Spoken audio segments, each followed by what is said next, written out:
ہیں اور مزدور یونین اتحاد کے ساتھ نکلے ہیں۔ آج کا نکلنا آلسان صرف اور صرف غریب، مظلوم اور بے کس پاکستانیوں کے لیے ہے۔ آج کا دن اس بات کی اہمیت کو اجاگر کر رہا ہے کہ آج لالا موسیٰ کے مزدور زندہ ہیں، وہ اپنے حقوق کے لیے نکل سکتے ہیں، وہ اپنے حقوق کے لیے لڑ سکتے ہیں، وہ اپنے حقوق چھین سکتے ہیں۔ آج کے دن ہم حکومت وقت سے یہی کہنا چاہتے ہیں کہ آج ہم نکلے ہیں آج کے دن ہم انتہائی پرامن نکلے ہیں۔ آج کے دن ہم صرف یہی پیغام دینے نکلے ہیں کہ اپنا قبلہ درست کر لو،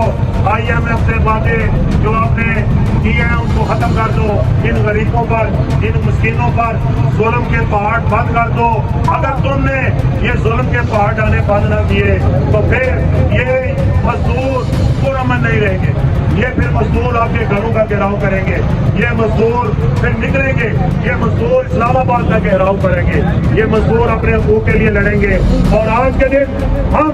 واضح طور پر سول نافرمانی کرنے جا رہے ہیں۔ اگر عمران خان اپنی حکومت بنانے کے لیے 2014 میں پارلیمنٹ ہاؤس کے سامنے بجلی کے بل جلاتا ہے اور صرف اس لیے کہ وہ حکومت چاہتا ہے، اور ہم تو غریب ہیں، ہم بے کس ہیں، ہمارے پاس اتنے وسائل نہیں کہ ہم تمہارے 40 سے 50 ہزار بل دیں۔ آج کے دن ہم سرے عام اس حکومت کے سامنے روڈ پر کھڑے ہو کر یہ بجلی کے بل نوجوان جلا رہے ہیں، اور یہ انشاءاللہ تعالی